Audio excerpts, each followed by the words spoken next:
Hello everybody and welcome back to my page, Maddievlogsdoes, and today we do a client reading. This is a past life reading. Yes, I'm still doing readings for people, you guys. I haven't uploaded in about a week because I was doing so many hours at my other job. But I hope that you guys are still watching. Yes, I still have a lot of content coming up, and if you guys are interested in receiving a reading with me, you guys can go ahead and click the link in the description box below. So let's get started. This reading is for someone's friend who passed away, and they would like to know how this person is doing. But I want to touch on their life because I feel like they want to let you know something about their life that they would like for you to complete. Like they're gonna complete it through you, in a sense.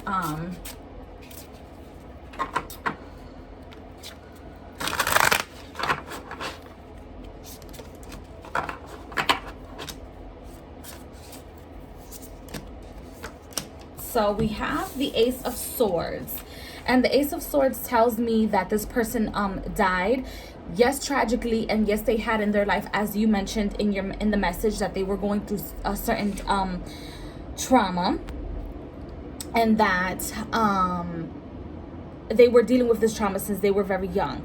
However, this trauma or this mental neurological illnesses that this person was going through did not impeach them from reaching the highest of frequencies. They're very knowledgeable, and they're very much into the occult in their own way. Like they still use the Bible to deal with spirituality and attachments. However, then we have the Eight of Swords. They were very much into their thoughts and died within their thoughts. Like the last breath they took went straight to like the pineal gland. It went straight to the third eye. It's like one breath and all of their chakras got connected. However, the thoughts that were embedded within that second or that millisecond of consciousness were all attachments of things that they could not accomplish, that they could not do. So yes, they died in high frequency, but they're in a way, a lot of people like to call this purgatory. Some people call it hell, etc., etc. To me, and my study of spirit, my relationship with spirit, is two different places, purgatory and what people call hell. Purgatory is like more of a limbo than like dying in low frequency or being in hell, etc. And I'm like quoting, that's why my hands were like over here. But so this person is not in the depths of hell, even though this is the devil card, but this is more of like attachment. So they're very much attached to the things that they cannot accomplish. So for them, it is easier for them to go in and out of the portals, especially at like 2 or 3 o'clock in the morning. Like I still sense her like knocking at your door. She's still knocking at your door, and in certain senses or certain parts of her consciousness, she feels like she's still very much alive, but that's because she died on a very high frequency. Now she wants me to talk to you about what she wants you to do for her. So she wants for you to plant seeds. Plant seeds of different orchids. I don't know if she liked orchids or different flowers. I'm seeing the pink a lot, not just because the color of my candle is pink, but just pink, white. But orchids is like the thing that she wants for you to plant closer to her home, so that maybe the backside of her home or the backside of your home that gives the frequency off to where she used to reside is what she would like for you to do. Maybe 2 or 3 of those, and just continue to plant them, continue to take care of them, and through those plants she can use as energy and portals. And I kind of asked her, like, so what is it that you want the orchids to accomplish for you?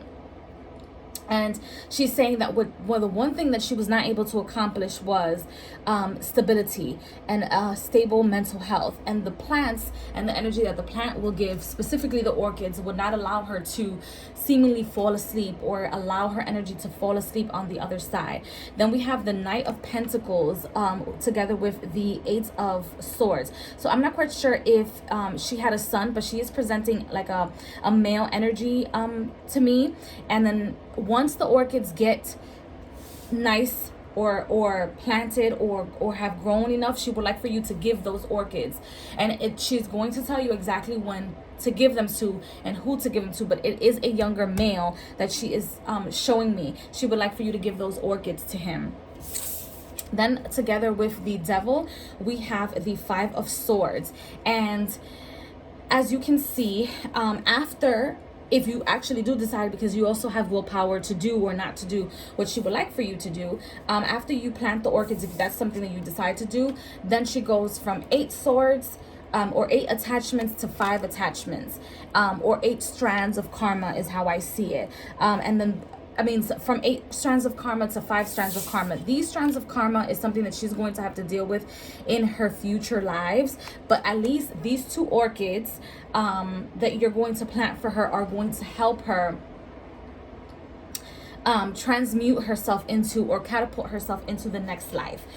She's saying not to worry about her, that everything's okay, that she is with a lot of loved ones that have passed away. She is around a lot of dead people that have passed away, and she will be able to reincarnate into her desired life. So you don't have to worry about, oh my God, is she in hell, or oh, is she dealing with something, because she worries that you worry too much about her. And she is with loved ones when she crossed over to the other side.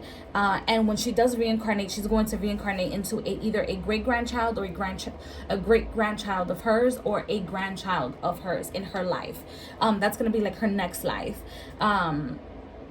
And she said, I'm sorry for giving you hell if that's something that you guys endured or went through. She's apologizing to you from the other side. So we have her oracle card came out as cycles, and these cycles represent to me the fact that she will be reincarnating, and that she's just going through like the picture or the mirror of her life, and taking with her what she needs to the next life and disposing of what she already accomplished.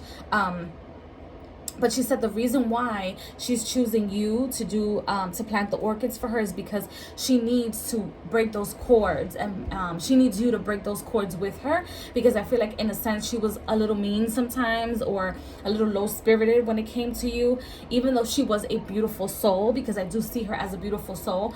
But I feel like she might have been like a little moody and sometimes disrespected you in a sense, or didn't want to speak to you, or sometimes you felt like she wasn't your friend, but she was always a friend, and she says she holds you in high esteem. And she has the Moon, which the Moon is a card that she wanted to have for you. And this moon card represents the fact that the things will be illuminated for you. She says she has a karmic surprise for you during the next cycle of the full moon. So starting the next full moon, moving forward to the next month before the end of the year, she said she has a surprise for you. She's telling me what the surprise is, but she doesn't want me to tell you what the surprise is, but it's something that you're going to love and that you're going to be very much attached to. So be on the lookout for that. And then the High Priestess of Fire, it's just letting you know that in her next life, she's probably going to come in through the cycle of a fire sign, so through the constellation of a fire sign, or she will be born with the constellation of a fire sign. So she either be conceived or born through the one of these constellations. So be on the lookout when good things happen during the fire signs, or the cycles of the fire signs. So I hope that this message was helpful for you. I'm always going to apologize for the delays. I love you guys all very, very much, and please do not forget to water your life at all aspects, all ties, all arenas of your life. Do not forget to water your life. Again, I love you all very much, and I will see you guys in the next video. Bye, guys.